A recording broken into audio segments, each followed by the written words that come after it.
시청자 여러분 안녕하십니까? 용감한 토크쇼 직설 원일입니다. 오늘의 주제는 주한미군 방위비 분담금입니다.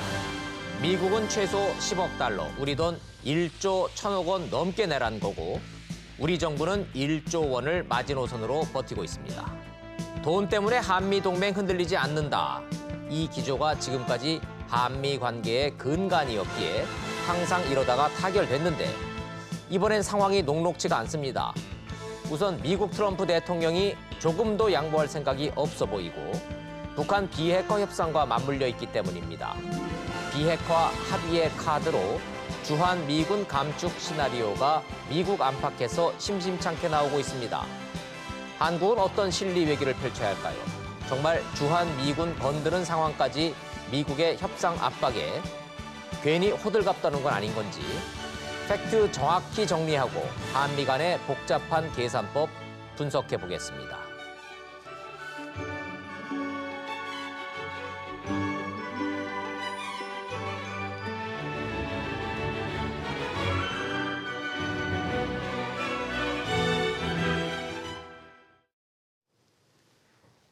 전문가 세 분 소개하겠습니다. 한국국가전략연구원의 문성묵 장군님 나오셨습니다. 아산정책연구원의 신범철 박사님, 그리고 연세대학교의 봉영식 박사님 나오셨습니다. 어서 오십시오. 안녕하십니까. 주한미군 방위비 분담금, 핵심은 액수와 기간입니다. 1조 원 플러스 알파, 그리고 1년이냐 3년이냐. 내용이 다소 복잡하지만 협상 상황 정리한 영상 먼저 보시고 전문가들 견해 들어보겠습니다. 방위비 분담금 관련해 지난달 미국이 제시한 마지막 카드는 10억 달러의 유예기간 1년입니다. 수용할 수 없다는 뜻을 밝히며 우리 측이 역제안한 건 1조 원 플러스 알파의 3년안입니다. 심리적 마지노선이라는 1조 원을 조금 넘기더라도 단연 계약을 보장받는 게 더 중요하다는 겁니다. 1년 단기 협정을 맺으면 매년 증액 협상에 끌려다녀야 합니다. 또 내년에는 대선을 앞두고 있는 트럼프 미국 대통령의 분담금 공세가 더 거세질 가능성도 큽니다. 미군이 주둔해 있는 동맹국들 중에서 한국이 실질적으로 지고 있는 부담은 최고 수준입니다. 지난해 공식 분담금은 9,602억 원이었지만 무상공여 토지 임대료나 카투사 지원 비용 등을 합친 이른바 지속적 비용은 3조 4천억 원이나 됩니다.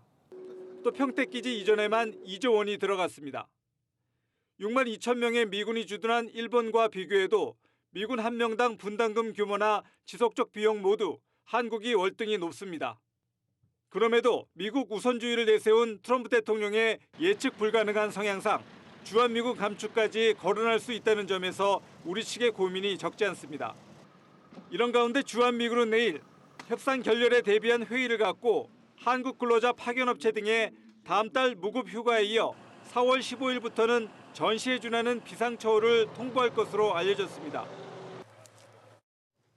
시청자 여러분에게 주한미군은 어떤 존재입니까? 6.25 전쟁 이후에 한반도에서 주한미군 없는 한 번도 경험해보지 못했기 때문에 주한미군 몇 명이나 되고 있고 도대체 돈은 얼마를 내고 있고 이를 위해서 양국 간의 방위비 분담금 협상이 어떻게 되었는지 사실은 주한미군은 익숙하지만 주한미군 방위비 분담금은 국민 입장에서는 생소합니다. 전문가들한테 이 내용 도대체 어떻게 돼 왔고 연혁이 어떻게 됐고 뭐가 쟁점이고 한번 차근차근 따져보도록 하겠습니다.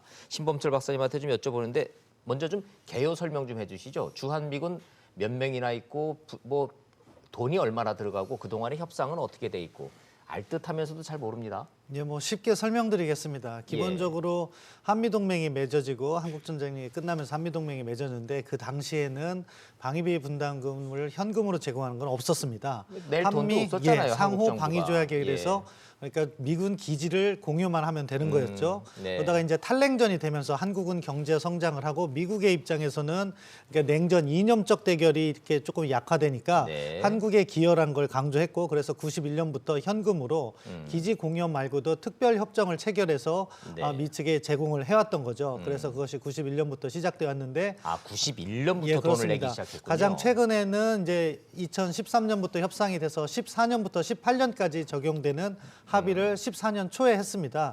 그때 보면은 저기 나오는 것처럼 9,400억에서 이제 시작을 했고 그다음에 작년까지는 9,600억. 그러니까 협상의 새로운 시점은 9,600억이 시작되는 거죠. 그런데 주한미군 주둔 규모는 뭐 처음에는 5만 명 이상이었다가 갈수록 줄어가지고 2000년대 중반에 28,500이 이렇게 돼 있고요. 그게 네. 지금까지 유지되고 있습니다.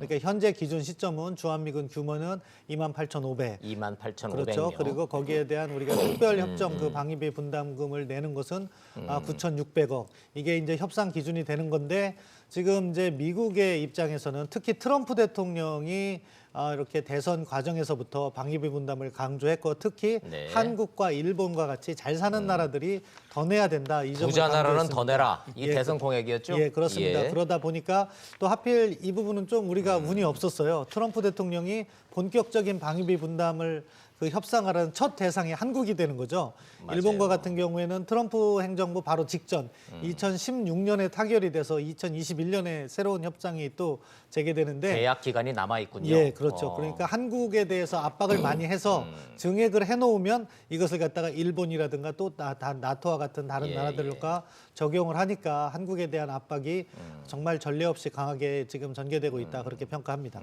느낌이 딱 무슨 악덕 기업 저 건물주가 세입자들한테 뭐 임대료 더 올리려고 한다라는 느낌 같은 그런 형식으로 좀 진행이 되는데 트럼프 대통령은 뭐 노골적으로 그래 맞다. 뭐 저 수익자 부담 원칙에 따라서 부자 나라는 더 내야 된다 이렇게 좀 강조를 하고 있는데 팩트 체크만 좀 해보죠. 주한미군 28,500명이라고 말씀하시는데 28,500명이라는 건 하한선이죠. 그건 저 법에 정해져 있는 것. 이거보다 더 내려갈 수는 없는 거죠. 미회가 아닙니다. 그게 이렇게 부대가 오고 가고 하면서 약간 더 줄기도 하고 늘기도 합니다. 오르락 내리락 하지 않습니까? 예, 그렇지만 왜? 평균은 28,500을 을 유지해야 한다라는 것은 미 의회가 정해놓은 기준인 거죠. 예, 아니 그건 한미 간에 합의한 한미 거고요. 간에. 미 의회는 수권법에 의해서 22,000명 밑으로 내리지 마라 하는 것을 22,000명 밑으로 했죠. 내리지 마라 그러니까 28,500명 선을 유지하고 있다 예. 이런 상황. 그 뭐 가족들 다 합치고 그러면 저기다 곱하기 몇 해야 되는 거죠? 예, 그 가족들 오면 훨씬 늘죠. 되는 거고. 예. 예, 평택의 미군 기지가 이제 만들어지면서 주한미군 주둔 여건이 좋아졌고, 매우 좋아졌죠. 네, 과거에는 뭐 가족들을 대동하는 경우가 아주 드물었는데 이제는 가족들도 와서 생활하기가 좋고 교육 여건이나 의료라든지 여러 가지가 좋아졌기 때문에 주한미군 주둔 그런 환경이 매우 좋아졌고요. 네네. 말씀하신 대로 국방수권법에 의해서 22,000명 이하로 내려갈 경우에는 반드시 조건을 충족을 해야 된다. 네.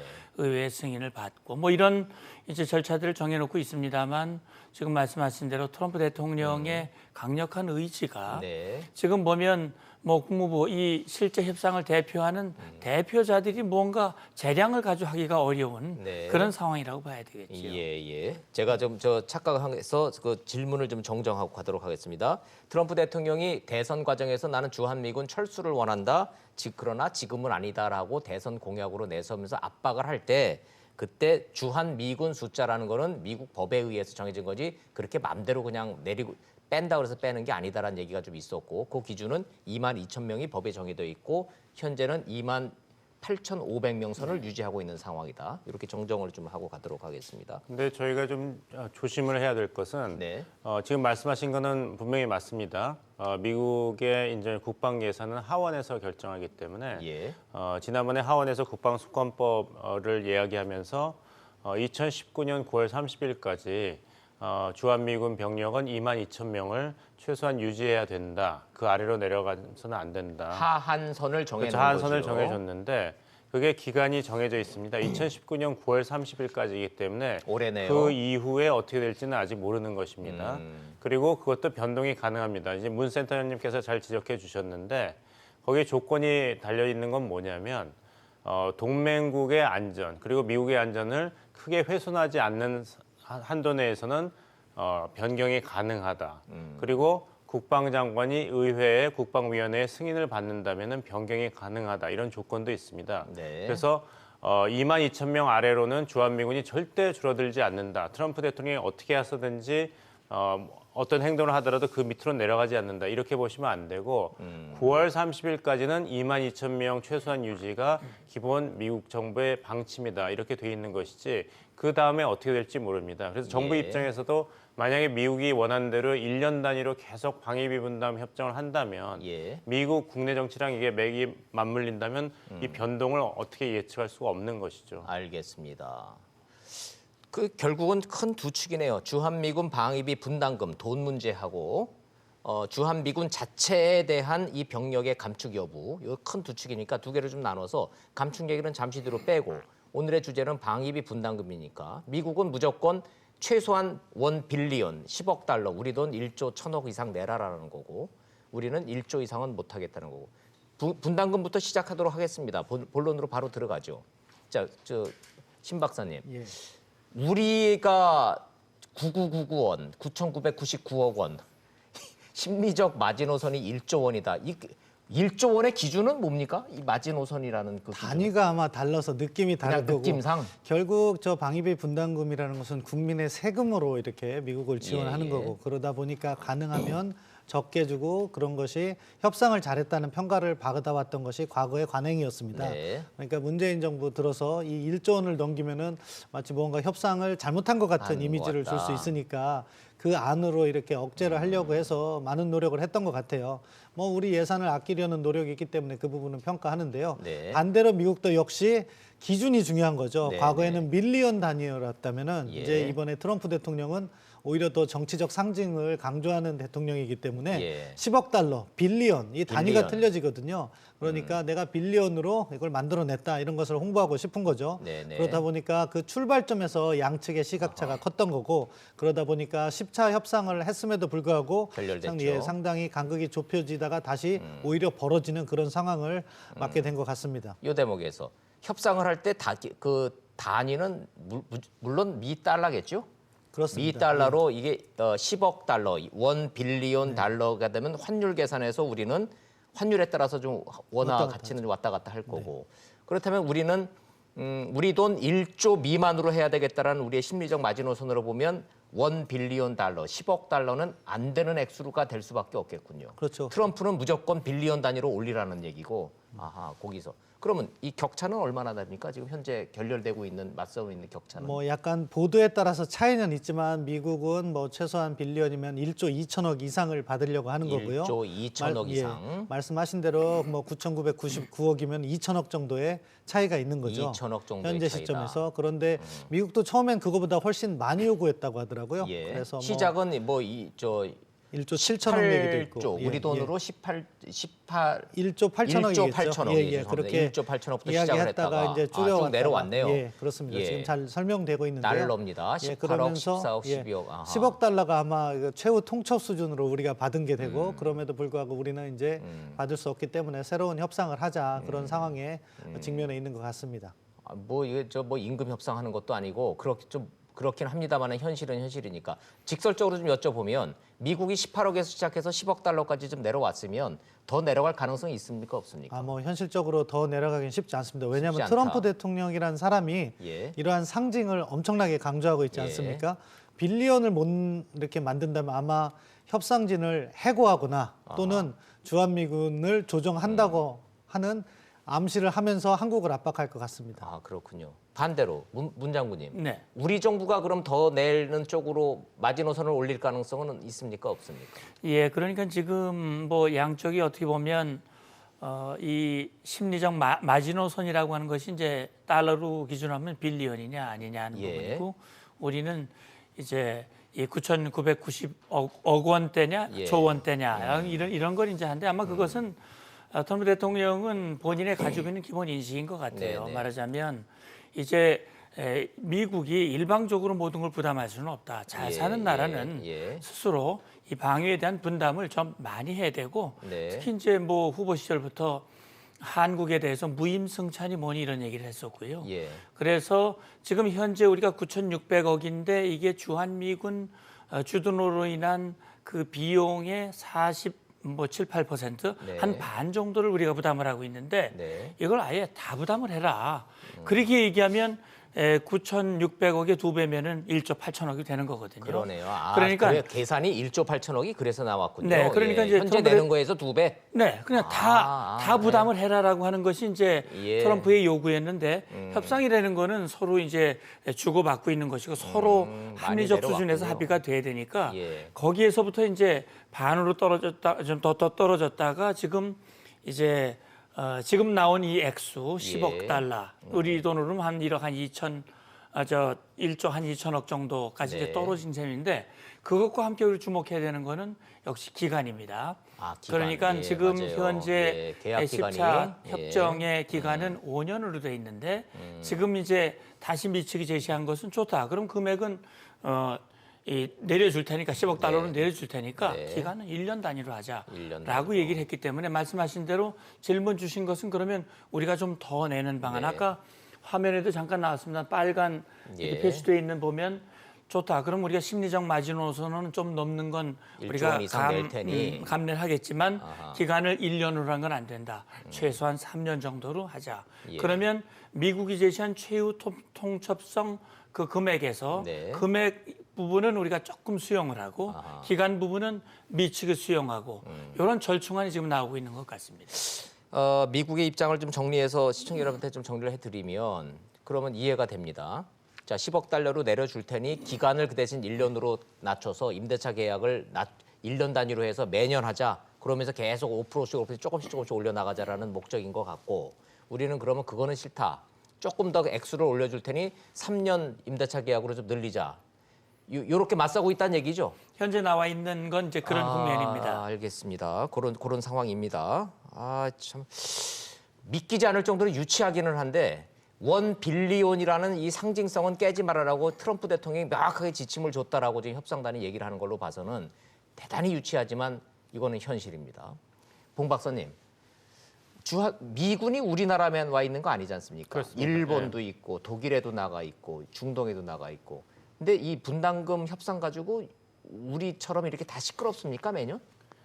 매년 시끄럽지만 이제 일본 같은 경우는 이제 소요를 먼저 계산하고 거기서 이제 얼마나 서로 방위비 분담을 나눌 것인가 이렇게 하는데 일본이 주일 미군이 많네요. 기본적으로 2배가 정도고 액수도 6조 원이나 내네요. 그렇습니다. 그런데 방식이 다르다는 말씀이시군요. 그렇습니다. 우리는 총액제로 한다면 일본과 독일은 이제 소요를 먼저 계산하고 합의한 다음에 그래서 어떻게 나눌 것인가를 또 협상하는 것이죠. 네네. 근데 아까 신범철 박사님께서 지적하신 것은 뭐냐면은 이제 한국의 타이밍이 참 안 좋습니다. 그 첫 번째는 트럼프 대통령이 예상을 깨고 당선이 된 다음에 역대 어떤 대통령 후보보다도 약속을 잘 지키는 선거 공약을 꼭 지키는 대통령이 되었습니다. 멕시코의 장벽이라든지 그다음에 자유무역 협정을 손을 보겠다고 했는데 하필 나프타 다음에 코러스 FTA가 걸렸습니다. 네, 맞아요. 그래서 그 밥 우드워드 기자가 쓴 그 공포란 책을 보면은 2017년에 한반도에 왜 전쟁의 구름 뭐 이런 여러 가지 위기설이 있었지 않습니까? 그때 트럼프 대통령은 스태프들한테 잘 됐다. 이 기회에 한국 정부한테 코러스 FTA 폐기를 더 강하게 압박하여라. 이렇게 밀어붙여라. 지시를 한 대목이 있습니다. 그래서 정부 관리들은 대통령과 한국은 우리의 동맹국이고 지금 한반도 위기 상황이 만만치 않습니다. 그랬더니 대통령이 바로 이때 한국을 더 압박할 수 있지 않냐 이런 얘기를 했습니다. 동맹이 뭔데 그랬다는 거 아니에요. 그렇죠. 동맹도 비즈니스다 이거죠. 그러니까 안보 공약이랑 트럼프 머릿속에는 동맹이라는 개념이 없는 거예요. 돈이 있는 것이죠. 그러니까 안보도 돈이니까 이제 장사를 해가지고 코러스 FTA에서 미국 이익을 극대화했고 이번에 또 제2차 지금 미국 정상회담이 이제 실현될 것 같이 나오고 있지 않습니까? 2월 말에. 그렇기 때문에 이제 또 북한이 요구하는 것은 뭐냐면은 경제 제재 완화 조치뿐만 아니라 한반도에서의 긴장 완화입니다. 미국이 적대 정책을 포기하고 조선반도 비핵화를 위해서 전진된 모습을 보여야 된다. 그렇다면은 트럼프 정부 입장에서는 그러면 우리가 주한미군을 축소할 수도 있다. 방위비 분담 협정이 한국 정부하고 잘 안 된다면 그럼 북한한테도 이것을 긍정적인 메시지로 던질 수가 있는 것이죠. 비핵화의 조건으로 주한미군을 건드리는 방안을 만지작거리는 수준. 그렇죠. 자, 그 얘기는 매우 중요한 얘기고 너무나 무시무시한 얘기이기 때문에 잠시 뒤로 돌려서 돈 얘기를 좀 돌아가 보면요. 제가 트럼프 대통령 좀 들으라고 오늘 좀 싫은 트럼프 대통령이 듣기 싫어하는 질문 좀 대신해서 좀 드려보도록 하겠습니다. 분담금이 문제가 아니고 평택 기지 가보셨습니까, 시청자 여러분? 그 여의도보다도 큽니다. 이거 짓는데 들어가는 돈 거의 전적으로 거의 100% 한국 정부가 부담했다. 그 액수 따지면 30조가 넘는다. 이 팩트 맞습니까, 틀립니까? 문 장군님 내용 잘 아시겠네요. 예, 뭐 그건 맞는 얘기죠. 그러니까 우리로서는 트럼프 대통령이 작년에 우리 한국을 방문했을 때 트럼프 대통령으로 하여금 캠프 험프리, 평택 기지를 직접 갈 수 있도록 네. 기회를 마련했죠. 그리고 지금은 뭐 매티스 장관, 그 매티스 장관도 직접 가서 굉장히 만족했다라는 얘기고, 다시 말하면 우리 대한민국이 미국이 한반도, 우리와 한미 상호 방위 조약을 체결하고 있고, 주한미군 한미연합연습 확장 억제, 전략자산 전개, 이런 전반적인 한반도 안보, 다시 말하면 방위 공약을 이행하는 과정에서 우리 한국이 직접적, 간접적으로 많은 기여를 하고 있고 네. 분담을 하고 있고, 특히 중요한 것은 우리 한국의 무기 체계의 거의 대부분이 미국의 무기 체계, 서로 연합 작전을 해야 되기 때문에 무기 사주고 있잖아요, 그, 저희가. 그 예산은 뭐 만만치가 않은 거죠. 그러니까 사실 그것만으로 따지면 우리가 트럼프 대통령이 우리에게 섭섭할 일이 아닌데 네. 지금 이런 상황이란 말이죠. 그러니까 결국 트럼프로서는 내외적으로 매우 어려운, 개인적으로도 어렵고 미국 국내 사정도 어렵고, 그런 상황에서 이런 부분에서 특히 보면 핵 문제 뭐 뒤에 얘기하시겠습니다만 네. 별 진전이 없는데 대단한 진전이 있는 걸로 막 예, 하고 포장하고, 있거든요. 예. 역시 이 부분도 본인은 비즈니스맨이고 한국 잘 사는 나라, 삼성, LG를 가지고 있는 나라, 천하라 돈 좀 더 내. 예. 이렇게 해서 결과를 얻어내면 난 대통령 굉장히 잘한 거야. 협상 잘한 거야. 예. 이거 한번 내고 싶은 거죠. 이런 상황이라고 하는 점. 그러니까 캠프 험프리 우리가 정말 그 만드는 과정에서 예. 전적으로 우리가 미군의 주둔 환경을 높이고, 그다음에 한미 연합 억제력을 높이기 위한 그런 노력과 수고와 투자를 했음에도 불구하고 네. 이런 얘기를 한 건 우리로서는 정말 불만이죠. 예. 아니 그 저 불만에 그칠 것이 아니라 이런 계산법이 협상 과정에서는 왜 먹히지 않았죠? 평택 기지는 미군에 나가 있는 해외 기지 중에 제일 최신 최고의 좋은 시설을 우리가 제공해 줬지 않습니까? 이 돈 들어가는데 한 30조 이상이 돈이 들어갔는데, 그렇다면은 1 빌리언이 아니라 3 빌리언, 4 빌리언의 돈이 들어갔는데 왜 이거는 계산해주지 않느냐라고 왜 우리는 어필을 못할?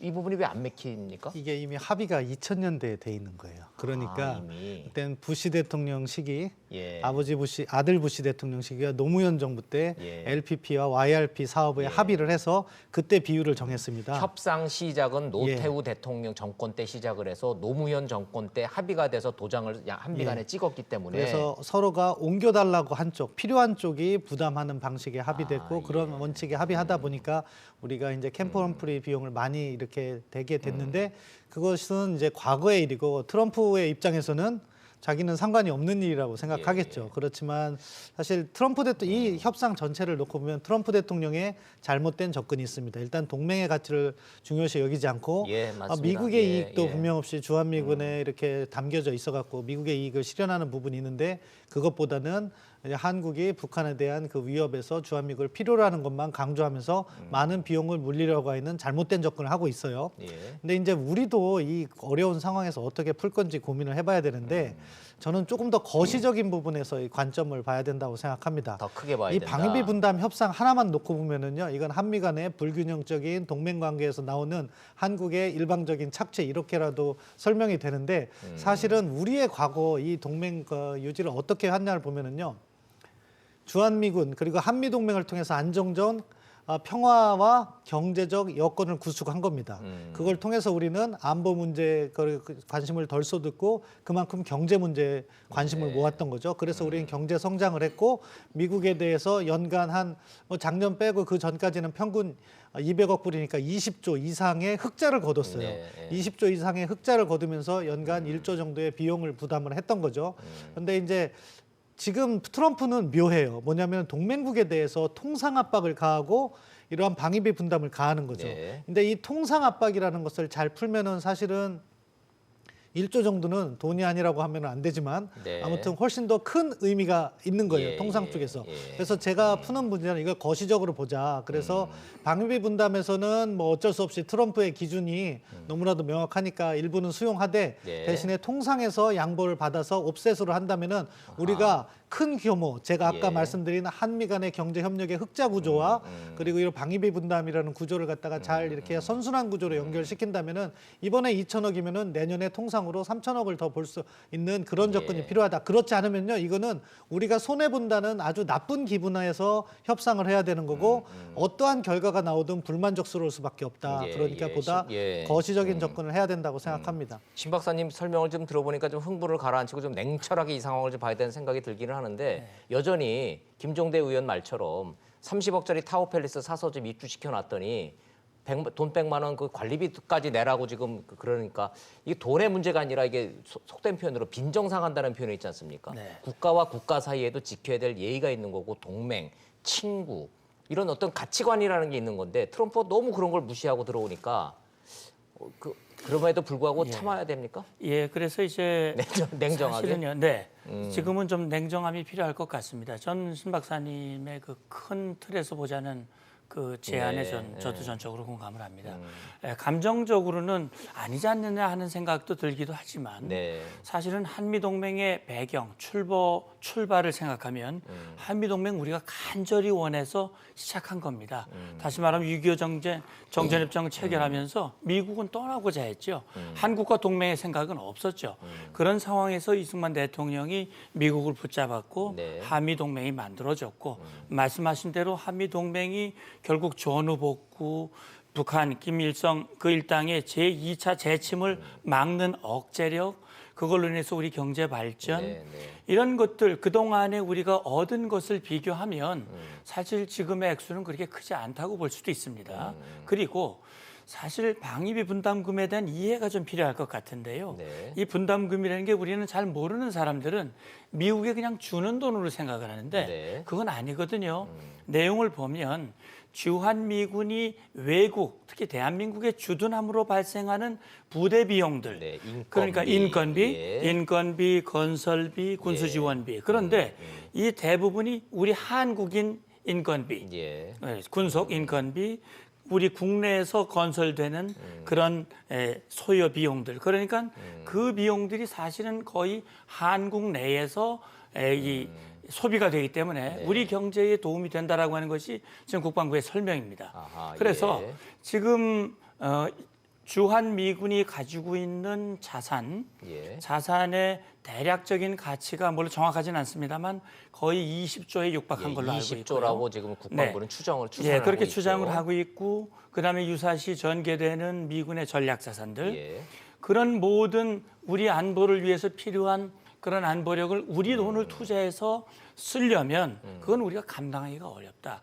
그런 차원에서 지금 동맹의 분담이라고 하는 것은 우리의 안보를 위해서 우리 필요에 의해서 하는 거니까 예. 큰 틀에서 어떻게 보면 우리가 위험할 때 보험료를 대듯이 네. 그런 틀에서 우리가 접근을 하면 우리 필요에 의해서 하는 것이지 상대방 요구에 의해서 뭐 강요당하니까 낸다라는 그런 기본보다는 그런 틀에서 접근을 하면 예. 우리 정부도 좀 더 우리 국내 우리 여론들을 잘 예. 이 설득을 하고 할 수 있지 않을까 하는 생각도 듭니다. 비용 측면으로만 보지 말고 보험금 개념으로 보는 좀 현실 인식이 좀 필요하다는 두 분 전문가들의 말씀. 냉정하고 합리적이고 어디 흠잡을 데 없는 논리 전개기는 한데 여전히 마음속 한구석에 기분이 나쁘고 언짢고 아 이건 아닌데라는 생각이 드는 거는 이유가 뭘까요? 저만 그럴까요 지금? 저 작년에 이 직설 토크에서 사실 이 문제가 제기가 됐던 것으로 됐었어요. 기억합니다. 한 예. 전문가께서 말씀하신 것이 그때 방위비 분담 협정 초기 단계였는데 워낙 난항을 겪고 있다 보니까 그분이 이런 말씀을 하셨어요. 우리가 100% 다 내자 앞으로도 대신에 우리가 그 미국 주한미군을 용병처럼 예. 완전히 우리의 방위를 위해서 100% 활용할 수 활용하자. 있다면은 우리의 예. 국방비가 국방비가 아닌가 이런 굉장히 그 새로운 아이디어를 내신 적이 있어요. 예, 지금 예. 문제가 되고 있는 건 뭐냐면은 주한미군이 우리 방위에 굉장히 결정적인 도움이 된다는 것은 다 머릿속으로는 알고 있지만 국민 모든 분들이 다 체감을 할 수는 없거든요. 이 안보라는 건 공기 같아서 없어지기 전에는 예. 저희가 모르니까요.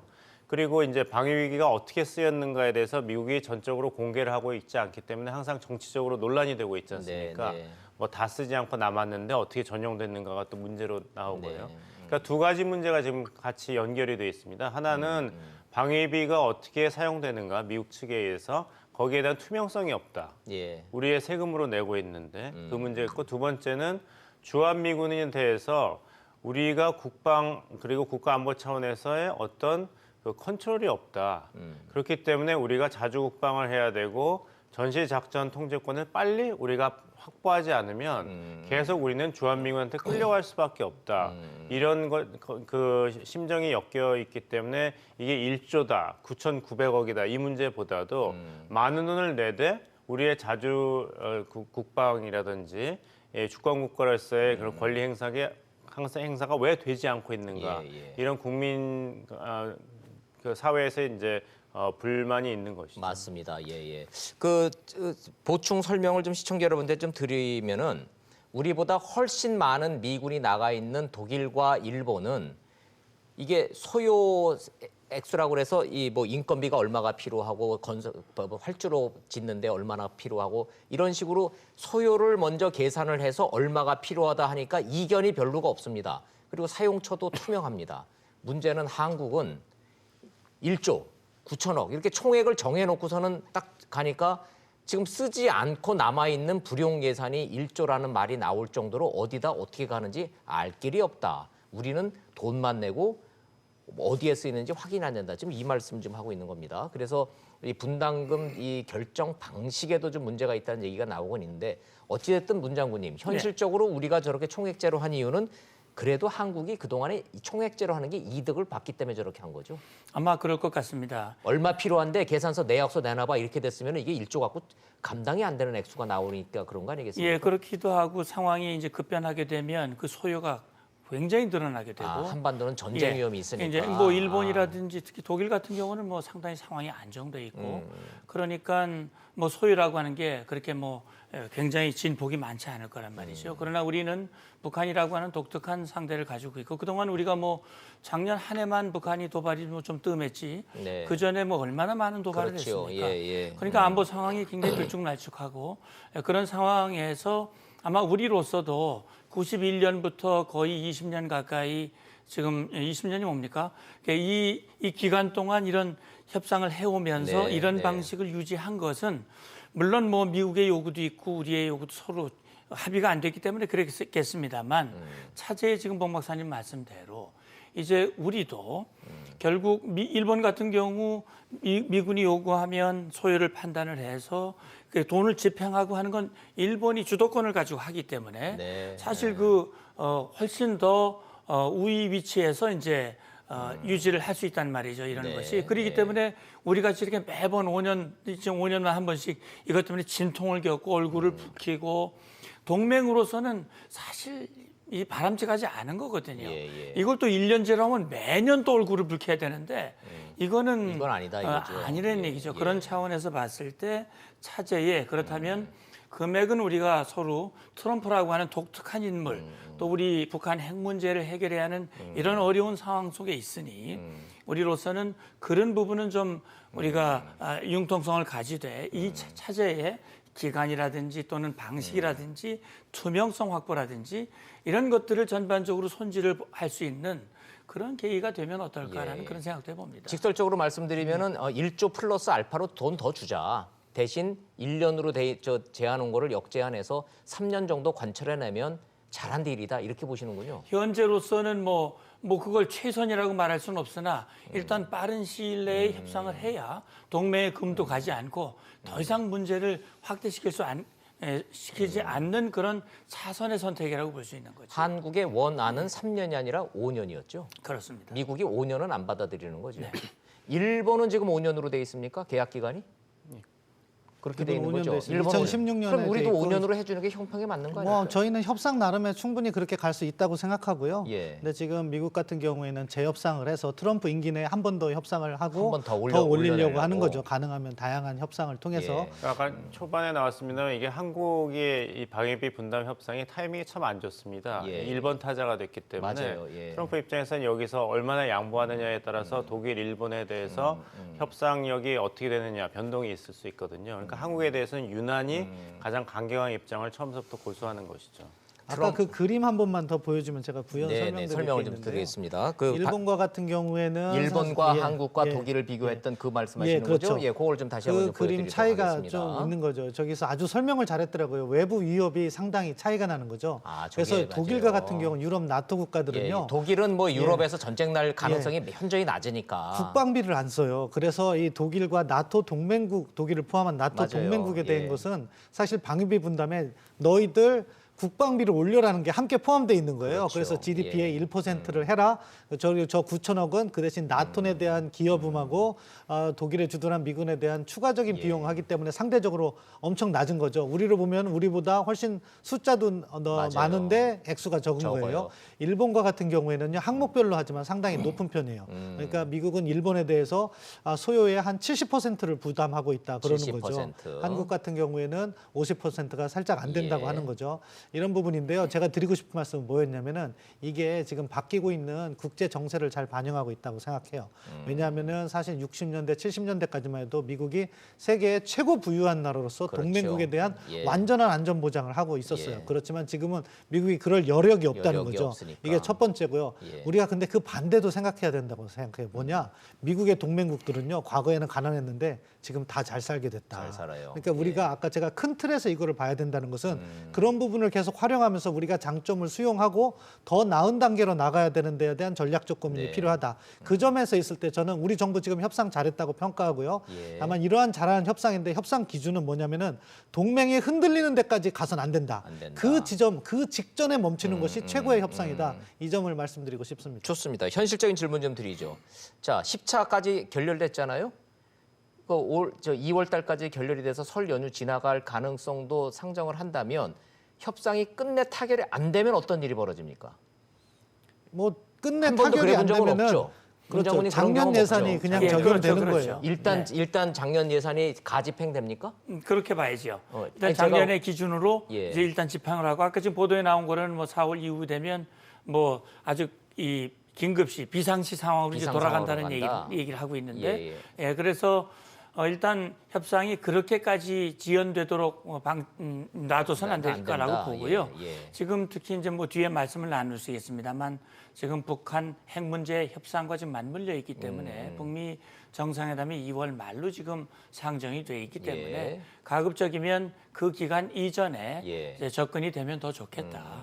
지금 현재까지는 실무 대표단 선에서 협상이 됐었고 예전에 강경화 장관과 이제 폼페이오 장관이 이제 전화 통화를 통해서 한미 동맹 정신에 입각해서 서로가 윈윈하는 그런 결과를 만들어낼 수 있도록 노력하자라고 얘기했으니 그 큰 원칙에서 이제 서로 접근을 예. 빨리 정리하는 게 그래서 우리가 보통하는 말 중에 소탐 대실이라고 하는 하지 그런 말이 않도록. 있는데 예. 동맹이 훼손이 되고 우리 안보에 예. 금이 간다면 우리가 아무리 9,990억 원을 그걸 확보한들 사실은 예. 그건 우리가 이긴 거라고 말할 수는 없다. 1조 그 마지노선 지키려다가 더 큰 걸 잃을 수 있다라는 말씀. 제가 질문을 드린 이유는 우리 군무원들이 워낙 많고 거기 인건비라는 것이 결국은 우리 국민들이 거기서 고용돼서 평택기지라든지 미군 기지에서 월급을 받으셔야 될 들이 워낙 많은데 혹시 이게 이제 결렬이 돼서 끝내 타결이 안 되면 미국 연방정부 셧다운처럼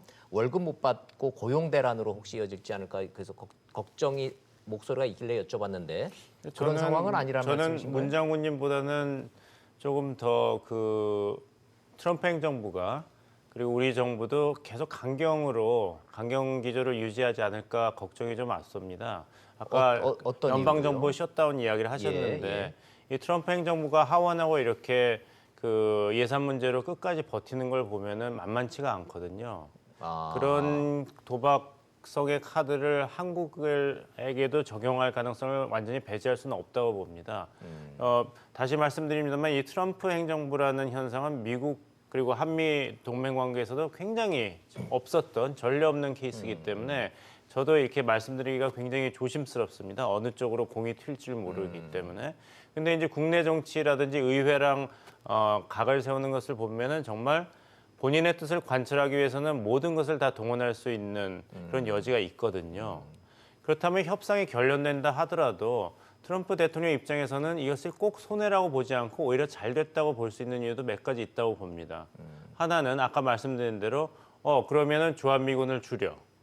지금 이제 순환 배치하고 있는 6천 명 정도를 네. 줄인다면은 국내 지지자들한테는 나는 미국의 이익을 위해서 우리 미국의 납세자들의 돈을 아끼기 위해서 이렇게 중요한 결정을 했다. 이렇게 할 수 있고 북한과의 협상에 있어서는 싱가포르 합의에서 북한이 계속 미국 보고 지키라고 한 것은 한반도에서의 긴장 완화 아닌가. 그리고 상호 신뢰 구축인데 그런 면에서는 북한이 줄기차게 주장해 왔던 주한미군의 어떤 주둔을 크게 축소하였다. 이것을 북한이 긍정적으로 받아들여라. 이것이 우리가 북한이 요구했던 상응 조치다. 이렇게 세일즈를 또 할 수도 있습니다. 지금 봉 박사님 말씀이 워싱턴 포스트에 그대로 기사로 났어요. 주한미군 철수는 김정은한테 선물이 될 것이다. 이제 저희가 이제 한국 입장에서는 가장 최악의 시나리오를 지금 가정을 한 보도가 나오고 있는데 좋습니다. 뭐 얘기 나온 김에 이런 이 기싸움과 이런 게 단순히 그냥 방위비 분담 문제, 한미 동맹 문제가 아니라 절대로 흔들리지 않다라는 전제 아래 진행되고 있는 이 비핵화 협상이 이게 남북한을 동시에 압박하는 카드로 활용될 수 있다는 내용이 미국 언론에 나오다 보니까 처음에는 에이 말도 안 되는 소리라고 했다가 이제는 들여다봐야 되는 상황이 좀 돼버렸습니다. 한 가지 또 아주 단초가 되는 이상한 현상을 제가 발견하는데 제가 주니어 기자 때는 한미 방위비 협상 외교부가 했거든요. 왜냐하면 국방부끼리 돈 쓰는 데는 국방부인데 국방부끼리 하면은 한미 동맹이니까 국방부는 저 훈련 열심히 하고 방위에 전념하시오. 협상은 우리가 할게라고 해서 외교부가 했었는데 이번에는 또 그것도 아니잖아요. 아닌데 지금 아닙니다. 반대입니다. 네. 근데 그때는 국방부에 하다가 그러다 2005년부터 바뀌었지 않습니까? 외교부로 와서 지금도 외교부가 하고 지금도 외교부에서 지명한 방위비 대사 특별 대사가 지금 협상을 하고 있습니다. 예. 국방부도 참여를 하긴 하지. 예. 하긴 하지만 정권은 외교부가 정권은 외교부하고 행사합니다. 그 취지는 싸우지 말아라는 거죠. 한미 동맹이니까. 그럼요. 한미 동맹이니까 국방부끼리는 그 원칙은 바뀌지 않았다. 알겠습니다. 이건 제가 정정하도록 하겠습니다. 자, 얘기 나온 김에 세 분이 공통적으로 걱정하시는 한미 동맹 주한미군 감축 카드 설. 요거 설입니까? 실제로 이런 움직임이 있습니까? 비핵화 협상과 맞물려서 가능한 시나리오입니까? 자, 요 대목은 좀 매우 민감한 문제이기 때문에 차근차근 좀 짚어보도록 하죠.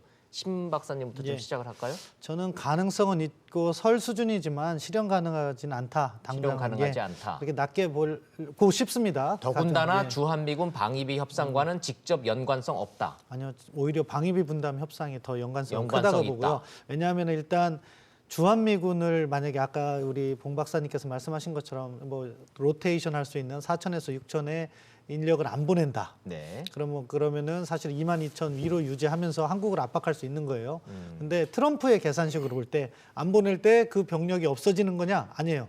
어딘가에 주둔하고 있어야 되잖아요. 그러면은 주둔비를 못 받습니다. 미국의 본토에 있으면. 오히려 경제적으로 손해라는 거죠. 네. 그리고 또한 북한과의 협상에 있어서도 주한미군을 갖다가 줄이는 것은 북한에 의미 있는 비핵화 조치가 있어야 되는 건데 네. 그게 당분간 있을 가능성이 안 보여요. 그러니까 네. 현실적으로 그 가능성은 높지 않다. 다만 이제 감정으로 이렇게 치달았을 때 트럼프 예. 대통령이 어떻게 보면 진짜 빌리언이라는 것은 자기가 국내 정치적으로 선전을 하고 싶은 그런 부분이 있는데 한국 정부가 그것을 갖다가 끝내 명분을 주지 않고 감정으로 치달았을 때는 트럼프 대통령은 자기의 말을 지키는 모습을 보여주려고 해요. 사실은 안 지키기도 합니다. 그렇지만 선전적으로는 상당히 뛰어난 편이기 때문에 한번 크게 내지를 수가 있다. 근데 문제는 뭐냐면은 한번 트럼프 대통령이 주한미군 뭐 줄인다 이런 식을 내뱉었을 때 그 파장은 한국이 고스란히 있는 거예요. 그 부분에 있어서 우리 경제가 아마 바로 주식이 폭락하고 환율이 급등할 겁니다. 네. 당분간이라도. 그럼 그걸 막기 위해서 쓰는 비용은 적어도 몇 조 이상이다. 그렇죠. 그러니까 우리 정부가 돈을 아끼기 위해서 협상은 잘하고 있지만 그러한 상황이 오기 전에 막는 것이 해법이라고 생각합니다. 한미 동맹 흔들리는 그 맥시멈 수준까지만 가야지 그거 선 넘어가면 소탐 대실하는 거 그대로 우리가 받는다. 예. 문 장군님 어떻게 보십니까? 예, 한미 동맹이 공고하다라고 얘기는 하고 있지만 사실 최근의 상황을 보면 그렇게 공고하다고만 볼 수는 없는 거거든요. 한미 동맹이 견고한 수준을 유지하지 않고 있다 이렇게 평가하시는 겁니까? 그러니까 그럴 개연성이 있다는 얘기입니다. 제가 예. 그렇게 말씀드리는 이유는 첫째는 트럼프 대통령이라고 하는 독특한 지도자가 들어왔기 네. 때문입니다. 말하자면 동맹을 과거와 같은 동맹 방식으로 생각하지 않는다는 점. 네. 그것이 결국은 트럼프 대통령이 후보 시절부터 얘기를 했지만 저는 작년 6월 12일을 지금도 충격으로 기억을 하고 있는데요. 싱가포르 회담이요. 예, 싱가포르 회담 직후에 그 노구 70이 넘는 그 대통령이 60분이 넘는 기자회견을 주로 본인이 얘기를 많이 예, 했죠. 예. 거기서 나온 내용 중에 가장 충격적인 것은 한미연합연습을 일방적으로 한미 훈련 중단했습니다. 중단. 예. 근데 협의도 없었고 그다음에 한미연합연습을 도발적이라는 용어를 쓰면서 북한의 요구, 북한이 그동안 주장해왔던 것에 동조하는 그런 표현을 썼습니다. 그리고 주한미군 당장은 아니지만 나는 주한미군을 데려가고 싶다. 네. 그런 얘기도 했습니다. 예. 그런데다가 두 번째는 지금 북한 핵 문제 해결 과정을 놓고 한국과 미국의 입장이 조금씩 차이가 난 부분이 있습니다. 네. 이를테면 우리는 남북 관계를 좀 촉진시켜서 그걸로 핵 문제를 진전시키겠다라고 하는 입장인데 미국은 그렇게 하면 제재의 틈새가 생기고 네. 결국 핵 문제 해결이 어렵다. 이런 입장 차이가 결국 워킹 그룹이라고 하는 것들로 만들어졌고요. 네. 우리는 경협 문제 할 때마다 미국의 제재 예외 조치, 면제 조치 이런 얘기를 해야 하고 또 우리 대통령은 미국 유엔 총회에 가서 이제는 좀 미국이 상응 조치를 해야 될 때다. 이런 얘기를 하고 있고 이런 전반적인 상황으로 봤을 때 한미 동맹이 우리가 그동안 견고하다고만 생각했던 이런 한미 동맹이 과연 그대로 유지될 수 있겠느냐라고 하는 특히 9.19 그 군사합의 나온 뒤로 이게 미국과 충분한 협의가 없었다. 폼페이오는 강경화 장관에게 화를 냈다. 그러니까 50차 SCM에 가서 미측에 충분한 공감을 얻어냈다. 이것이 네. 큰 성과다라고 얘기할 정도의 상황이 됐다는 아하, 얘기죠. 예. 이런 전반적인 저간의 상황을 봤을 때 지금 한미 동맹이 공고하기 때문에 뭐 방위 분담금요 조금 흔들려도 뭐 괜찮다라는 생각을 하기에는 지금 상황이 너무 엄중하다. 이상 기류가 너무 많다라고 좀 그런 보시는 차원에서 거군요. 지금 말씀하신 대로 가능성이 있느냐 없느냐 저는 이 미군들과 많은 협상을 하고 내부에서 여러 가지를 접촉을 해봤기 때문에 그 예. 사람들의 기본 입장은 그렇습니다. 주한 미군은 한국민이 원할 때까지만 있는다.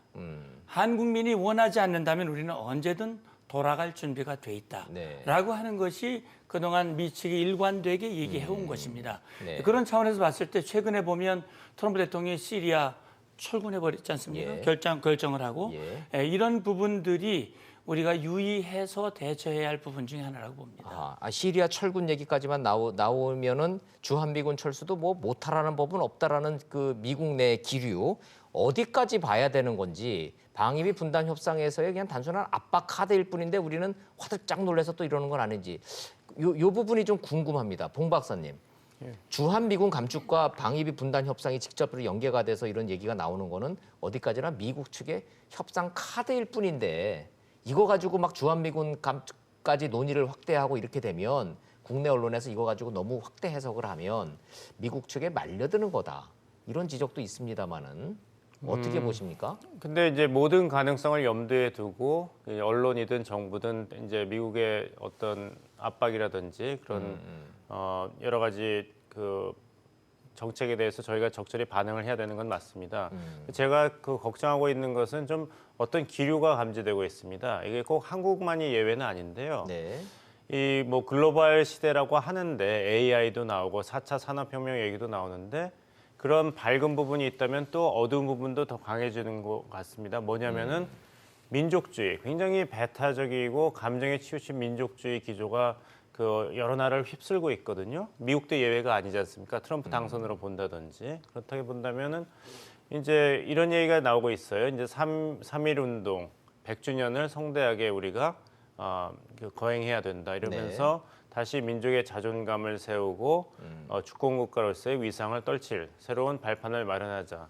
근데 또 한일 관계가 좋지 않거든요. 네. 여러 가지 이제 충돌이 있고 역사 문제라든지 군사적인 사안도 있는데 여기서 또 이제 방위비 분담 문제가 커져가지고 한미 동맹이 더 이상 자연스러운 것이 아니다.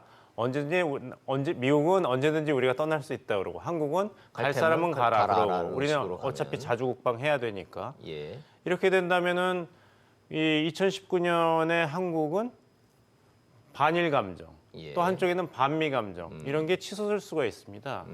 그렇다면 이제 국내 정치적으로는 뭐 득을 보는 세력도 있고 실을 보는 세력도 있겠습니다만은 소위 말하는 이제 코리아 패싱, 한국하고 손잡아서 별로 이득이 없다.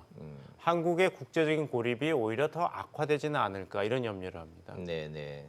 그렇게 걱정하시는 시나리오를 뒷받침할 만한 무슨 정황이나 기류나 조짐이나 이런 거를 느끼시기 때문에 말씀하시는 겁니까? 그런 시나리오가 가능하다는 가능성에 대해서 염두를 두고 말씀하시는 건데 제가 만약에 이제 어떤 악한 의도가 있어서 예. 이 상황을 정치적으로 이용한다 그러면 이렇게 얘기할 것 같습니다. 이거 봐라. 언제까지 주한미군한테 기댈 것인가. 우리 자주국방 정말 실현해야 된다. 예, 예. 정말 자주국방을 실현해야 되기 때문에 그래야지 우리가 남북관계에서도 주도권을 잡을 수 있다. 자꾸 미국이 유엔사가 발목을 잡지 않는가. 그래서 국방 예산을 더 증가하면서 이걸 가지고 우리 젊은이들 4차 산업혁명하고 연결해서 일자리 창출도 하자. 예. 이렇게 얘기할 수 있습니다. 그렇기 때문에 협상을 꼭 우리가 크게 양보해서 꼭 성사시킬 필요는 없다. 결렬료도 괜찮다. 그리고 결렬이 돼서 만약에 주한미군을 축소하거나 미국이 굉장히 비합리적인 행동을 한다면 어쨌든 북한이 원하는 한반도에서의 긴장 완화라든지 조선반도 비핵화에 대해서는 진전이라고 볼 수도 있기 때문에 네, 네. 우리가 북한한테 할 말도 생긴다. 예. 그리고 이렇기 때문에 우리는 빨리 전시작전 통제권을 다시 받아와야 된다. 박근혜 정부 때 미뤄왔던 뭐 우리가 능력이 없고 준비가 안 됐다는 얘기를 하지 말고 이 방위비 분담에서 우리가 겪은 고초랑 예. 서러움을 생각해봐라. 이걸 1년마다 겪을 것인가. 자주국방해야 된다. 그렇기 때문에 전시작전 통제권을 우리가 무슨 일이 있어도 받아와야 된다.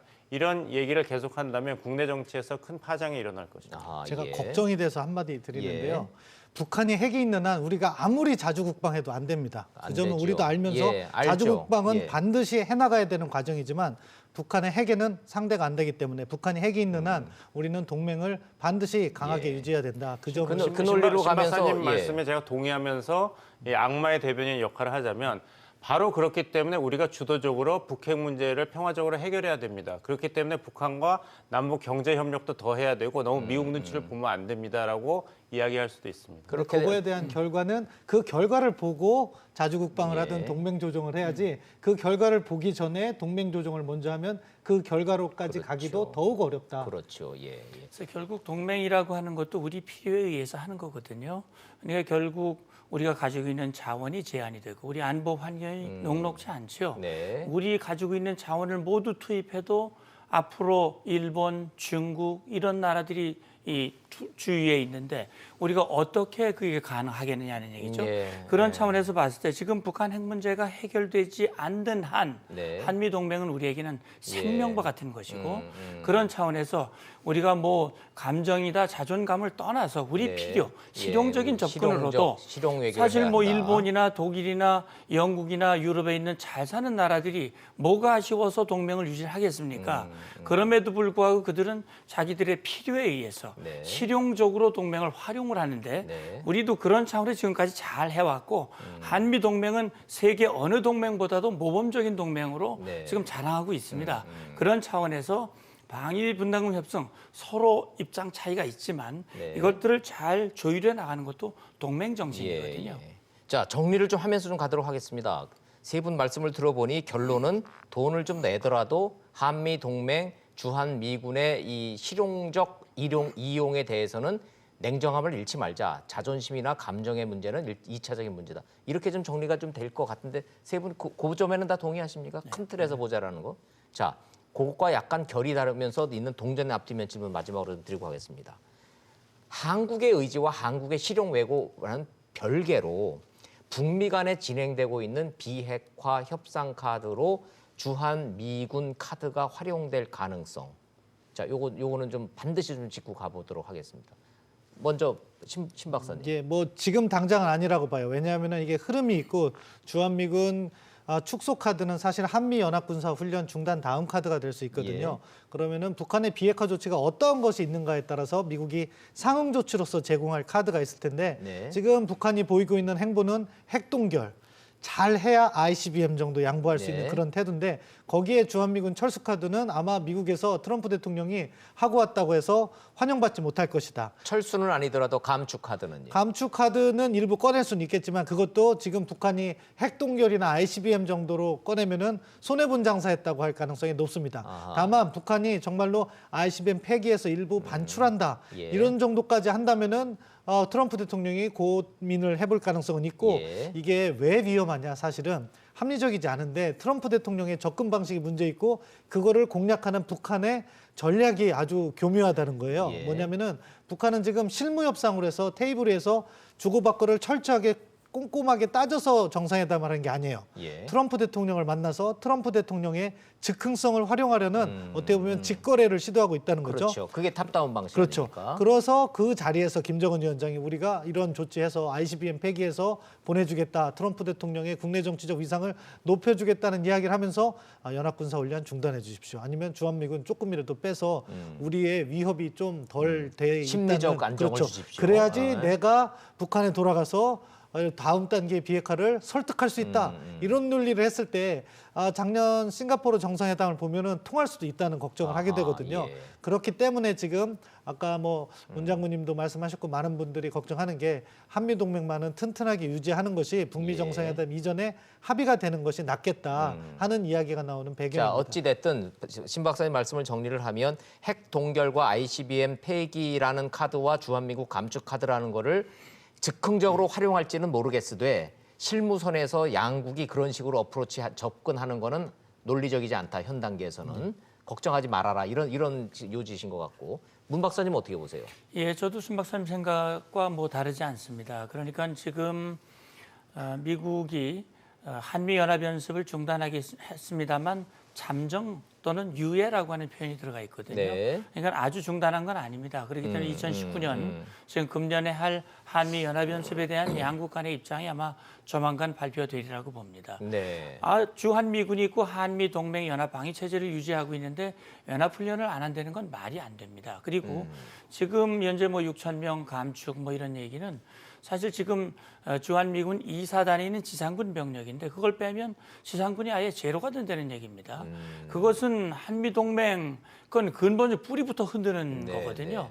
미국으로서도 한미동맹을 지금까지 유지하는 것은 사실 우리의 필요에 의해서 한미동맹이 시작이 됐지만 네. 지금은 미국의 필요도 있거든요. 그렇죠. 예. 그런 차원에서 미국이 주한미군의 숫자를 뭐 김정은 비유 맞추려고 좀 핵 문제 약간의 진전을 위해서 그걸 그 카드를 그럴 것이다. 일찍 써버리거나 쓴다고 하는 거는 김정은 비유를 맞추는 데는 좀 도움이 될지 모르지만 한미 동맹의 심각한 훼손 아하, 예. 이것은 아주 치명적일 수 있습니다. 그런 거기 때문에 지금 미국이 당장 그런 카드를 우리를 압박하기 위해서 또는 네. 김정은 비유를 맞추기 위해서 그런 카드를 쓸 가능성은 전 높지 않다고 보고요. 한국 정부도 받기 어려운 카드다. 그건 뭐 받을 예, 수가 받을 수 받아서도 안 없다. 되는 것이고 예. 그리고 적어도 이 미국 특히 하원을 장악하고 있는 민주당이나 미국의 전문가들 많은 사람들은 그 조치에 대해서 동의하지 않을 결코 것이다. 동의하지 않고 오히려 트럼프 대통령을 어렵게 만드는 결과가 될 수도 것이다. 있습니다. 예, 시간이 좀 2분 남아서 마지막 질문을 봉 박사님한테 드리겠습니다. 그럼에도 불구하고 미국 내 언론에서 말이죠.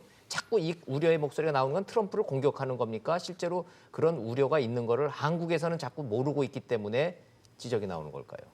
트럼프 대통령이 어떤 사람인가를 이제 알았기 때문에 그런 보도가 계속 나오는 것이죠. 저는 두 전문가분들 이야기를 듣고 저도 전적으로 공감합니다. 그러면 절대로 안 되지만 예.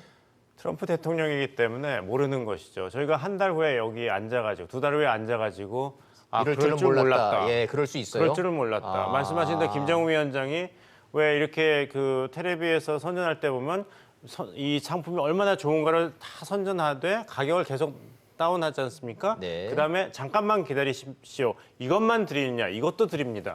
하면은 네. 사게 됩니다. 그러니까 이제 동기열만이 아니라 잠깐만 기다리십시오. ICBM도 드리겠습니다. 폐기할게요. 대신에 예. 주한미군 축소라든지 철수를 생각해 주십시오 하면 트럼프 대통령이 받을까요? 안 받을까요? 저는 불안합니다. 솔직히. 현장에서 즉흥적으로 그럴 수 있다. 네. 왜냐하면 말이 안 되는 얘기고 말이 안 되는 시나리오인데 트럼프니까 걱정해야 된다. 싱가포르 정상회담을 했을 때 얼마나 기대가 많았고 폼페이오 장관이 제일 중요한 게 뭐냐? V. 예. 검증을 해야 검증, 된다고 했습니다. 예. 그 전날. 예. 그리고 나온 거는 딱 4문장이었습니다. 그래서 뭐 저희가 예단할 수 있는 게 아무것도 없습니다. 트럼프 대통령에 관해서는. 예. 자, 2월 말 한다라고 하는 북미 2차 정상회담을 앞두고 한미 간에는 방위비 분담금을 가지고 기싸움과 이 희소 게임을 하고 있습니다. 생각보다 복잡하고 트럼프라고 하는 예측 불가능한 이 지도자를 상대로 매우 어려운 방정식 게임을 좀 하고 있는데 뭐 그런 일은 없어야 되겠죠. 한 달 뒤에 우리가 여기서 만나서 트럼프 대통령이 이럴 줄은 몰랐다 뭐 이런 얘기는 없기를 바라지만 냉정하게 큰 그림으로 길고 넓게 이 상황을 좀 봐야 되겠다는 데는 국민 여러분들, 시청 여러분들 다 공감하실 거라고 생각합니다. 자, 오늘 말씀 여기서 정리하도록 하겠습니다. 잘 들었습니다. 자, 문성묵 장군님, 신범철 박사님, 봉영식 박사님 감사합니다. 감사합니다. 고맙습니다.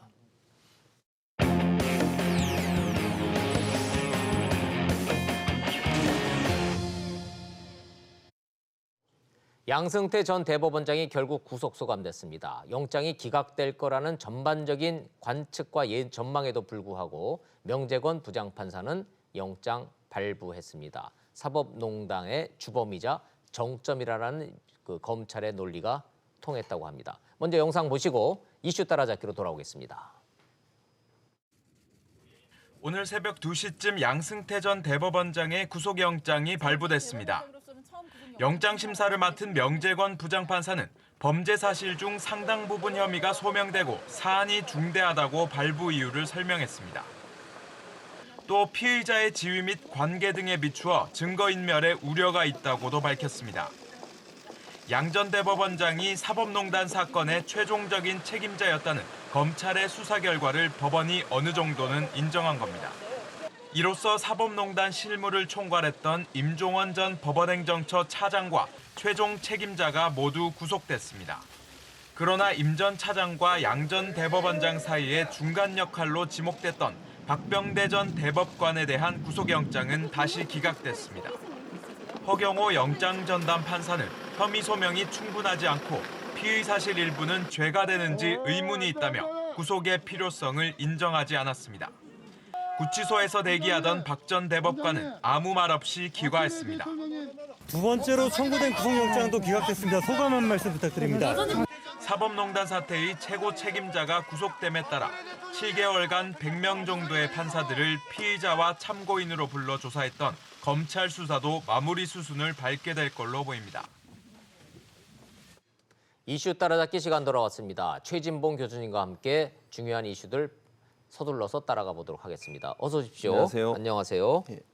양승태 전 대법원장 구속. 예. 이 자리에 나왔었던 수많은 법조인들이 영장은 청구될 것이나 기각될 가능성 8대2, 9대2 높다. 그랬었죠. 이렇게들 전망들을 많이들 하셨는데 예, 맞습니다. 구속이 됐어요. 맞습니다. 뭐 결과만 놓고 보면 예. 예상치 못한 그 구속이라는 평가가 많은데 예. 자, 상대적으로 사후 분석은 편하니까 예. 구속 요인 어떻게 정리하십니까? 1차적으로는 범죄 혐의가 충분히 소명됐다는 거예요. 얘기인즉슨 사법농단 사건의 예, 연루가 주범이다. 됐다. 예, 그렇게 보는 거죠. 아하. 그리고 이제 왜냐하면 이게 공범이 아니라 그 검찰은 주범으로 본 거죠. 주범으로 보고 있어요. 네. 그리고 이제 그 내용이 어느 정도 재판부에서도 받아들였다고 볼 수 있거든요. 네. 예컨대 뭐 이규진 판사의 기록, 예. 그 김학록 비슷하게 쓴 게 있거든요. 거기 보면 여러 가지 그 지시사항이 수첩, 적혀 그 있어요. 스모킹 건이 됐다는 거죠. 그렇죠. 그리고 예. 이제 김현장에서 압수한 그 서류, 문서, 예, 그 내용이 예. 결국은 양승태 전 대법원장 방에서 당시에 그 전범 기업을 대리했던 김현장 변호사와 나눴던 3번의 대화, 맞아요. 그 내용이 예. 있었고요. 그다음에 판사 불이익 처분 관련해서는 이렇게 표시하는 거 있잖아요. 예. 그 문건에 양승태 대법원장이 표시한 기록이 있고 그게 문서가 나왔고요.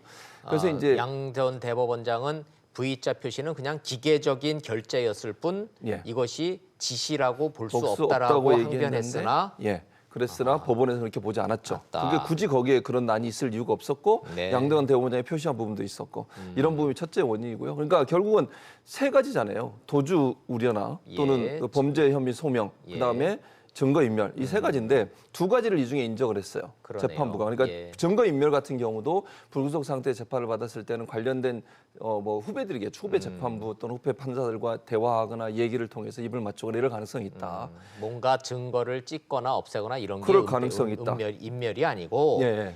판사들한테 전화를 하거나 그냥 밥 먹으면서 얘기하는 것 자체가 증거인멸 가능성이 시도가 있죠. 될 수 있다. 왜냐하면 이렇게 워낙 보는 많은 거군요. 판사들이 지금 이 사건과 연루가 돼 있고요. 예. 또 하나 그렇게 본 중요한 이유 중에 하나가 뭐냐면 본인은 계속 부인을 해요. 예. 그리고 실무선에서 알아서 한 일이고 본인은 몰랐다 이렇게 몰랐다. 계속 얘기하고 있잖아요. 예. 그 말은 결국 증거를 인멸할 가능성이 높다고 있다. 보는 거죠. 어느 정도 인정을 하면 그 부분에 대해서 증거 인멸의 가능성이 낮다고 볼 텐데 하나도 인정을 안 하고 모든 것 자체를 다 부인하고 있기 때문에 재판부에서 볼 때는 그게 기각의 사유가 될 수 없다. 그러니까 그렇군요. 영장을 발부할 수밖에 없다.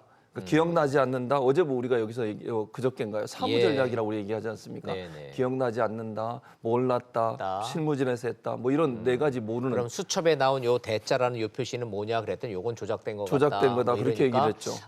그냥 놔두면 이게 계속 증거가 인멸될 가능성이 가능성이 높다고 있다고 보는 거죠. 영장 부장 담당 판사는 본 거군요. 예. 그러면 개선 조직상으로 보면 정점에 있는 양승태 전 대법원장과 실무자였던 임종원 전 차장 사이에 박병대 전 대법관이 있잖아요. 그렇죠. 박병대 전 대법관에 대한 거는 또 기각이 됐어요. 됐어요. 예. 그럼 이번엔 반대로 기각 요인은 뭐라고 보십니까? 기각 요인은 그게 추가적으로 들어간 게 있었잖아요. 후배 재판에 관련된 네. 정보를 본인이 불법 보고 열람한 혐의. 부분. 그 혐의에 대해서 구속의 필요성까지 없다고 본 거예요.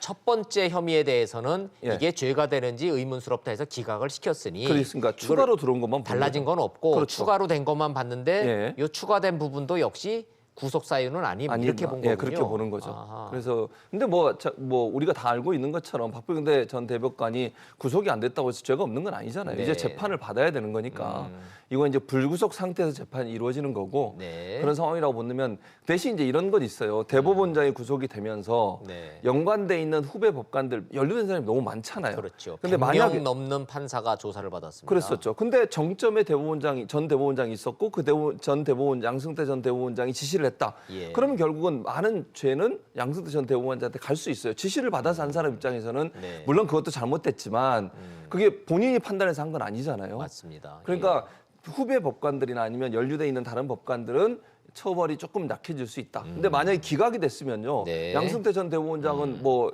처벌을 벗어날 수 있을지 모르지만 나머지 밑에 있는 사람도 모두 다 처벌을 받아야 돼요. 그러면 네, 그분들이 본인이 알아서 했다고 하는 것이 증명이 되는 거니까. 그런 차원에서 본다면 이번에 양승태 전 대법원장이 구속이 되고 어느 정도 물론 뭐 재판을 받아서 최종 결과는 나와야 되겠습니다만 네. 이제 밑에서 일을 했던 실무진의 법관들은 처벌이 좀 약해질 가능성이 있다는 생각은 듭니다. 그러게요. 지시 받아서 했다. 예. 이렇게 얘기가 되겠죠. 사법부의 최정점에 있었던 전직 대법원장이 판사들 앞에서 이제 재판을 받아야 되는 이 상황. 앞으로 저 대한민국 사법사상 대법원장이 저렇게 검찰 끌려다니고 재판받고 이런 일은 없어야 될 텐데 그럼요. 말이죠. 없어야 되겠죠. 이게 예. 초유의 사태 아니겠습니까? 예, 처음이자 마지막으로 마지막이 돼야 끝났으면 된다고 좋겠다라는 생각합니다. 거예요. 재판 결과는 뭐 계속 지켜봐야 되니까 좀 예. 지켜봐 보죠. 예. 어제 손혜원 의원 목포 기자간담회 기자간담회. 보셨어요? 예, 맞습니다. 그 뭐 다들 뭐 방송도 많이 나왔고 예, 그랬죠. 올해도 했고 예, 1시간 30분 어떻게 정도 보셨습니까? 의혹이 다 소명이 됐나요? 아니요, 그렇진 않은 것 같아요. 몇 가지 이제 가장 쟁점이 되는 사안에서 이해충돌 방지 의무 예. 이 부분에서는 즉답을 피했고요. 예. 그리고 또 하나 이제 본인의 아버님이 그 국가유공자로 선정되는 과정에 대해서는 그는 이제 보훈처에서 발표할 예, 내용이다. 본인의 아버지에 대해서는 본인이 얘기하고 싶지 않다. 워낙 여러 가지 얘기를 했으니까 우리 좀 정리를 좀 해보죠. 예. 먼저 제일 강조하고자 싶었던 거는 나 여기서 이익 본 거 없다 이 그렇죠. 얘기죠. 예, 맞아요. 시종일관 그 얘기죠. 그 얘기했고 투기 아니다. 이 예, 두 가지 일부러 기자들을 저기까지 목포까지 끌고 내려간 이유는 자 둘러봐라. 예. 여기가 이게 투기할 때냐 여기가 그렇죠. 지금. 그 장소도 보세요. 지금 화면에 나오잖아요. 그냥 그대로 있는 예, 그대로의 무슨 모습에서 창고처럼 했어요. 생겼어요. 저기 이제 예. 저걸 박물관 하겠다고 구입한 장소거든요. 저 예. 장소가. 근데 저 장소를 그대로 이렇게 노출시킨 것은 이 봐라. 지금 말씀하신 것처럼 지금 개발된 데도 없고 이래가지고 뭐 여기가 무슨 그 투기할 만한 장소가 아니다. 장소냐. 이런 부분들을 강하게 보이기 위해서 일부러 저 장소 했다고 봐요. 청소도 예. 안 했어요. 예. 그냥 그 장소 그대로에서 했거든요. 그 얘기만 계속 시종 강조를 하셨고. 그렇죠. 그러니까 투기가 아니라는 부분에 대해서 본인은 아주 강하게 계속 어필을 했었죠. 투기는 아니었다. 예. 좋습니다. 뭐 그렇다 치고 기자들의 지속적이고 반복적인 질문은 국회의원으로서의 이익 충돌 방지 부분 의무. 방지에 대해서 어떻게 생각하십니까? 이 부분이었는데 그렇죠. 그거 뭐 직답을 한 것 같지는 않아요. 직답은 안 했어요. 그리고 이제 그 얘기는 지겹다. 이제 그만합시다. 이렇게까지 얘기를 했어요. 지겹다고 대답을 안 하면 어떻게 해요? 본인이 아마 이제 문제의 핵심이 그거 아니에요. 현재로 쓴 거죠. 맞아요. 예. 이해충돌 방지 의무가 기건데 이제 문제는 뭐냐면 예. 법정에서 저건 이제 다퉈보겠다고 얘기를 했는데 네. 법으로 처벌하는 문제가 구체적으로 지금 기록이 안 돼 있어요. 왜냐하면 예. 잘 아시는 것처럼 김영란법으로 얘기하는 부정부패 방지법에 네. 처음에는 저게 들어 있었어요. 맞아요. 그러니까 공직자들, 고위공직자들이 그럼 이해충돌 처벌 규정이 있었죠. 있었어요. 근데 예. 그걸 국회에서 뺐어요. 자기들이. 그리고 이제 다른 것만 집어넣어놨거든요. 그러니까 예. 저게 명확하게 어떻게 처벌해야 한다는 규정이 없어요. 예. 그러니까 공직자윤리법에는 저게 들어있지만 그럼 그걸 위반했을 때 어떤 방식으로 처벌할 거냐 하는 부분에 명확한 규정이 지금 없는 상태거든요. 아하. 그래서 저게 논란이 돼요 지금. 만약 저게 그러네요. 그 재판에 가서 재판을 받는 과정에 처벌할 수 있을까 저걸 원래 가지고. 법안에는 있었는데 예. 의원들이 그 처벌 조항을 뺐죠. 뺐죠 이 법을 지난번에. 통과를 그래서 시키면서. 논란이 됐어. 그때 시민사회단체 얼마나 반대를 자, 했는데요. 그러면 다시 정리 좀 해서 여쭤볼게요. 그 법에는 이해 충돌 금지 원칙이라는 건 명기는 돼 있죠. 돼 있어요. 예. 그런데 요거를 어기면 어떤 어떤 처벌을- 처벌을 한다는 그런 게 빠진 없어요. 거예요. 예. 손혜원 의원도 그래서 이 법에 따라서 처벌된다라는 보장은 없어요. 예. 그리고 손혜원 의원은 시종일관 나는 이익 본 거 없다예요. 없다고 그런데 자 여기서 그럼 다시 질문 드리겠습니다. 예. 이 이익 충돌 금지 원칙이라는 것은 이익을 보면 해당되고 이익을 안 보면 해당 안 됩니까? 아 그건 아니에요. 그거랑 상관없죠. 그건 상관없어요. 그러니까 무슨 말이냐면 이익이 될 수 있는 어떤 발언을 하거나 국회의원으로서 예. 원천적으로 하지 말라는 하지 거 아니에요? 말라는 거죠. 그것도 본인만 있는 게 아니에요. 본인은 예. 지금 계속 본인이 이익 얻는 게 없다고 얘기하는데 가족이나 친척에 이익을 주는 행위도 예. 금지하게 돼 있거든요. 예를 들면은 내 친척이 건설업을 한다면 예. 내가 국토위에 들어가서 예. 국토위에서 건설과 관련되고 무슨 개발과 관련되고 여기를 개발해야 돼 말아야 예. 되나 막 이런 의정 활동을 하지 말자라는 그렇죠. 거죠. 그렇게 하면 안 된다는 거죠.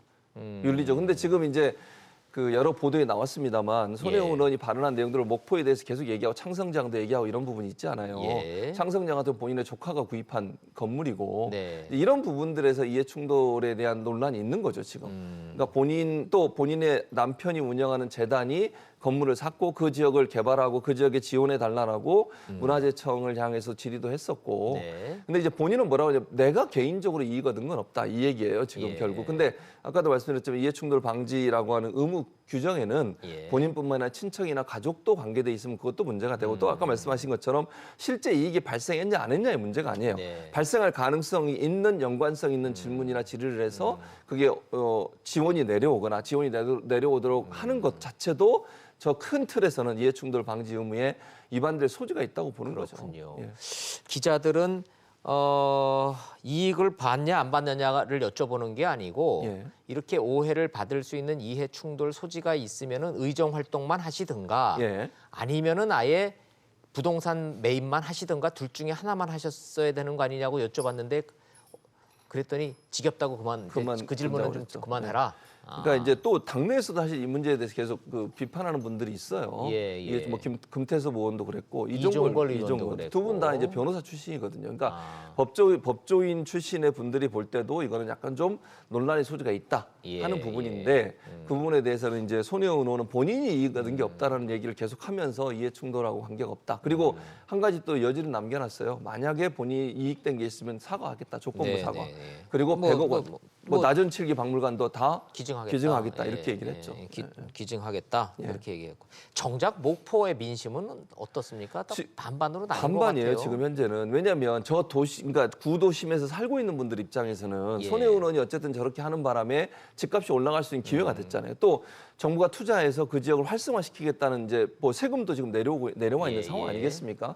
그럼 구도심에서 사는 분들 입장에서는 그래도 죽어가는 도시가 살아나고 본인들의 재산이 일정 부분 좀 늘어날 수 있는 가능성도 그게 있고. 고맙다. 그렇죠. 이런 그런 의견도 부분에서. 있고. 그리고 이제 반대쪽에서는 그래도 이건 너무한 거 아니냐. 이건 좀 심했다. 네, 이런 너무 의견이 많다는 있고. 거죠. 뭐 예. 예컨대 한두 채 사면 그거는 우리가 상식적으로 이해될 수 있는 부분이지만 너무 많은 필지를 구입한 거에 대해서는 국민적 정서로 봤을 때, 그러니까 예. 구도심 위에 사시는 분들이나 다른 지역에 사시는 분들 입장에서는 공직자로서 저런 행동을 하는 게 과연 상식선에서 이해될 수 있는 되느냐. 부분에 대해서 의문을 갖고 있는 거죠. 그러네요. 예.